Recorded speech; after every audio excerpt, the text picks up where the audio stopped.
Attention, attention, mise en place de la chaîne Canal TX5. Tous les voyants sont dans le vert. Chaîne Canal TX5. Division Exo Hauts-de-France. Titi Auteur. Présente. Zonix SIMT. Le temps fracturé. Un projet tenu secret pendant plus de 40 ans. Au pôle sud, la base SIMT cache un dispositif expérimental permettant d'ouvrir des failles temporelles.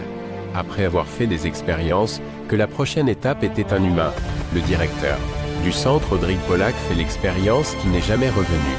La tension monte quand des incohérences temporelles apparaissent dans le portail parallèle. Car ils doivent retourner dans le passé pour corriger les erreurs, malgré les interdits stricts. De retour à Chicago, le paysage est encore secoué des répliques du tremblement de terre qui a ravagé la base Obora 1 et 2. Un séisme sans précédent, d'une intensité jamais enregistrée dans cette région, a réduit en cendres un centre entier de données classées. John Targo et Elena Brooks n'en sont sortis que de justesse, couverts de poussière et de blessures légères, mais vivants. Dans leur bureau, les deux enquêteurs commencent à connecter les points. Des bases et virus pulvérisés, des appels de détresse coupés net, des séismes sans origine géologique connue. Quelque chose dépasse les lois naturelles. Un jour d'orage intense, on frappe à la porte. 3 coups nets, rythmiques, inhumains. John ouvre la porte et devant eux se tient un homme vêtu d'une combinaison argentée lisse, ornée d'un sigle inconnu. Il semble humain mais son visage est trop pâle, trop calme. Ses yeux noirs, profonds, sans éclat, non, rien de vivant. Vous avez peu de chances de changer le cours de l'histoire. Elle se produit déjà. John se fige. Elena sort discrètement son arme. Qui êtes-vous? L'homme incline légèrement la tête.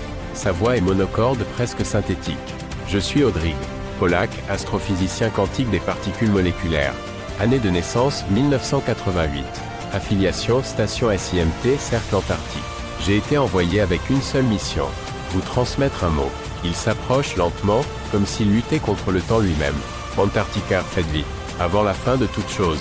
Puis sans préavis, son corps se met à craqueler, vieillir à une vitesse hallucinante. Sa peau se dessèche, ses cheveux tombent, son ossature se rétracte, et en l'espace de quelques secondes, il devient un squelette effondré au sol. John s'agenouille près du corps inerte, dans une poche intérieure. De la combinaison futuriste, il découvre un document étrange, gravé sur un papier à la texture inconnue. Un papier carbone translucide, marqué par la date 2057 et signé par une entité. Terra, code bleu phase finale. Plus aucun doute, ils doivent partir. Leur avion décolle quelques heures plus tard. Direction l'Antarctique, l'un des derniers territoires non cartographiés intégralement, rempli de mystères. Mais une question persiste. Peut-on vraiment voyager dans le temps et l'espace sans fin? Chaîne Canal TX5.